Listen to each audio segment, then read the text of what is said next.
तो यार अभी तक हम लोगों ने समझ लिया कि कैसे डिस्ट्रीब्यूशन और सप्लाई चेन एफिशिएंसी काम करती है। अभी हम लोग एक और स्ट्रेटेजी के बारे में समझेंगे जो कि है Coca Cola arm reach strategy. Basically Coca Cola का कहना है कि जहां पर आपको पीने के लिए पानी भी नहीं मिलेगा, जिस एरिया में, जैसे इंडिया में काफी ज्यादा रूरल एरियाज ऐसे हैं जहां पर ठीक से पीने का पानी तक नहीं है, बट वहां पर भी आपको कोका कोला देखने की मिलेगी। इसका मतलब कि कोका कोला सिर्फ आपकी एक हाथ दूर है, आपने पास वाली दुकान पे चले जाओ, आपको वहां पर कोका कोला देखने को मिल जाएगी। तो बेसिकली इंडिया के अंदर जब कोका कोला ने एंटर किया था तो उन्होंने बोला था कि हम लोग आर्म रीच स्ट्रेटेजी यूज करेंगे, हर एक इंडियन कंज्यूमर को उनके बिल्कुल पास में कोल्ड ड्रिंक प्रोवाइड करेंगे। So these are the strategy which was used by Coca Cola.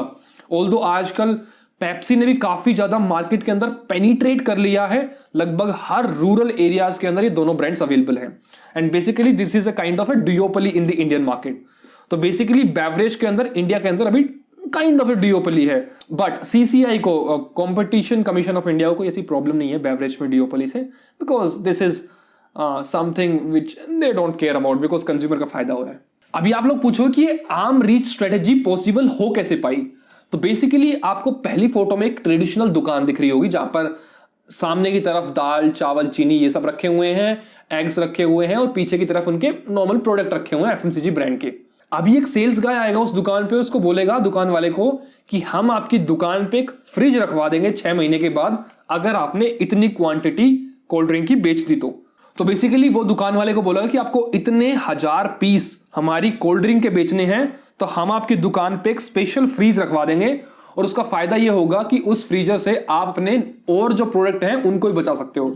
जैसे कि दुकान पे कोका कोला के अलावा कुछ कभी दूध रखना पड़ गया, कभी ठंडा पानी रखना पड़ गया, कभी कुछ और प्रोडक्ट रखना पड़ गया घर का, तो आप इस फ्रिज के अंदर वो सब प्रोडक्ट भी रख सकते हैं, बट आपको एक स्पेसिफिक क्वांटिटी बेचनी पड़ेगी कोका कोला के प्रोडक्ट की, तभी आपको ये फ्रिज मिलेगी।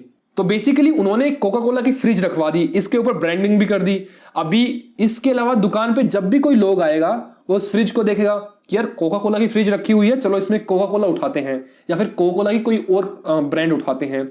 और बेसिकली इस दुकान का जो बाहर जो बहुत बड़ा बोर्ड होता है ना, उसके ऊपर भी उन्होंने बोला कि हम आपको एक फ्री बोर्ड प्रोवाइड करेंगे जिसके ऊपर आपकी दुकान का नाम लिखेंगे और हमारी कंपनी का लोगो लगाएंगे।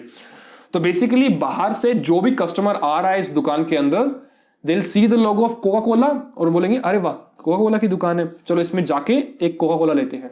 तो basically they are entering into the shop and they are purchasing any XYZ cold drink, and because this shop is somewhat connected with Coca Cola, so they might purchase a drink जो ही Coca Cola की हो। So that's why Coca-Cola ने एक arm reach strategy follow की है। Basically, apart from Coca-Cola, Pepsi is also doing the similar kind of strategy. But ये कुछ initial strategy थी जो Coca-Cola इंडिया में आई थी, Pepsi इंडिया में आई थी, तब इन कंपनीज ने यूज की थी। तो इनका सिंपल सा फंडा था, जहां पे पानी भी अवेलेबल नहीं है काफी एरियाज में, वहां पे आपको कोल्ड ड्रिंक पीने को मिल जाएगी, सो कॉल्ड Coca-Cola।